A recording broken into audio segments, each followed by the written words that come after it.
اقرأ أخيا ورتل القرآن اصبح بصوتك اسمع الأكوان اقرأ كلام الله داوي نفوسنا لنحس في أعماقنا الإيمان فؤاد كالحجاب مسيح فإذا وعى القرآن حينا كم من فؤاد كالحجارة مسيح. إن الحمد لله نحمده ونستعينه ونستغفره. Indeed, all praise is due to Allah, and as such, we should praise Him. We should seek His help and seek His forgiveness. وَنَعُوذُ بِاللَّهِ مِن شُرُورِ أَنفُسِنَا وَمِن سَيِّئَاتِ أَعْمَالِنَا. And we should seek refuge in Allah from the evil which is within ourselves and the evil which results from our deeds. مَن يَهْدِهِ اللَّهُ فَلَا مُضِلَّ لَهُ. Whoever Allah has guided, none can misguide. وَمَن يُضْلِلْ فَلَا هَادِيَ لَهُ. And whoever Allah has allowed to go astray, none can guide. وَأَشْهَدُ أَن لَا إِلَهَ إِلَّا اللَّهُ وَحْدَهُ لَا شَرِيكَ لَهُ. And I bear witness that there is no God worthy of worship but Allah, who is alone without any partner. وَأَشْهَدُ أَنَّ مُحَمَّدًا عَبْدُهُ وَرَسُولُهُ. And I bear witness that Muhammad was his last messenger and slave. In the previous episode of our series on the 7 habits for raising good children, that is, good Muslim children, we looked at the first 4 habits.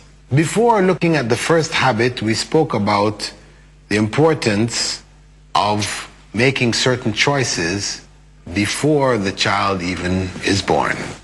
Among them, it's choosing a good husband and a good wife.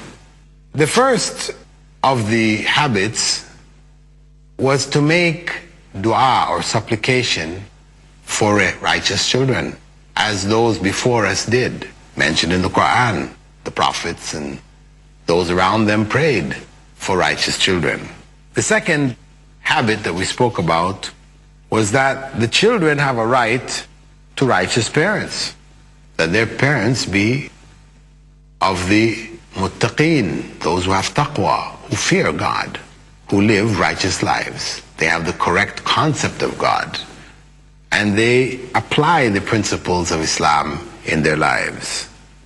The third habit was that the parents, being righteous, also exhibit a good example for the children, that the children learn from the parents. So how are the children to be raised properly if the parents cut corners? They give bad examples to the children. It's essential that the parents be the best example. The fourth principle was attachment parenting, that the child be given its right to breastfeeding.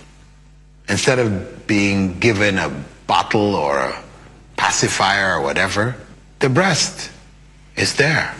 And that's what should be given to the child. That's the right of the child. It's only for a period of time, 2 years, and then end of story. So during those 2 years, they should have the right. God created the breast for the child, so why deny them, giving them a bottle with bottled milk, which doesn't have the kind of material that human milk has? It's incomparable to human milk. It's only used and should only be used as an act of desperation. That's the only thing left, only option left. Now, the fifth habit is connected to education. That it's the right of the child that they be educated Islamically. That's their right, that they be given a solid Islamic foundation in education. That aqeedah, belief in God and everything connected to it, this should be instilled in the children right from the very beginning. They should be aware of Allah If possible, let the first word that they utter be Allah. They should be conscious of Allah. When they're being talked to, things are explained to them relative to Allah. So we should try to instill in them a love for Allah and at the same time a fear of Allah's displeasure. We should talk to them about heaven and hell. Some people think, why not? Why put this on kids? You know, this thing of hell, maybe heaven, okay, but hell, punishment, fire, and all this, you know, scary stuff. Don't tell them. No. Why? Why should they not know the consequence? We're hitting them if they don't do what we want them to do. I mean, they're experiencing something of hell in this life. They understand what it means to be hurt. So, to let them understand in the overall sense that we try to do the right thing and the good thing to avoid a punishment to come. This should be instilled in their minds. And they can understand it on the level that they're able to understand it. Of course, we don't need to give them the full details and all these kinds of things. But just enough for them to understand that there is a heaven and hell, they will be judged. Whatever they do, Allah knows they can't escape the judgment. But we could say in general, though we let them know about the hellfire, etc., our focus should be on the love of Allah and His mercy. And that should be the overwhelming elements that we should speak about when speaking about the life to come. We should also instill in them a love of the Prophet, Prophet Muhammad sallallahu alaihi wasallam. They should know who he is. The first stories that we should tell them is about him. His life should be imprinted in their minds. And then we should link it to following him.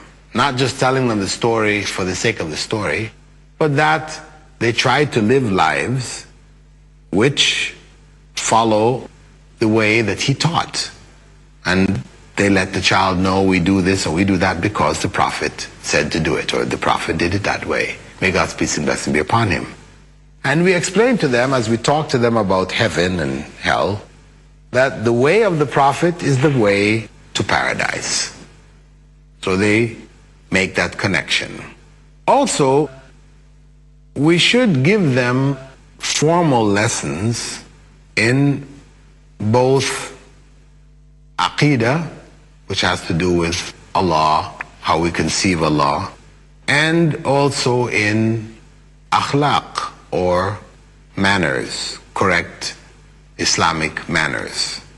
We should also teach them the basics as early as they're able to grasp them. Basics of prayer, for example.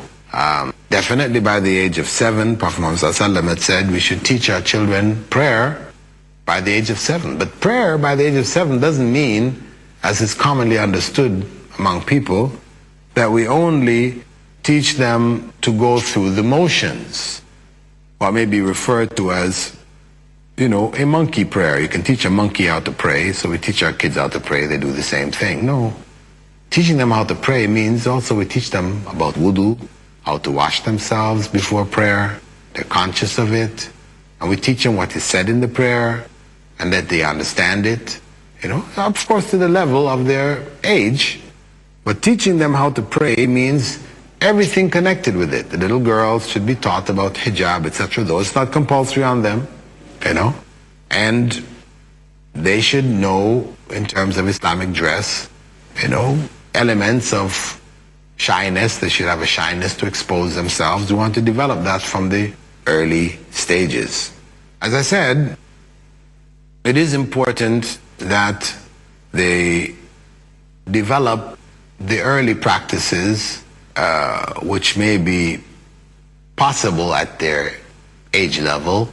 Fasting, for example. You know, they may not be able to fast every day of Ramadan, but maybe a couple of days, whatever. We reward them for it.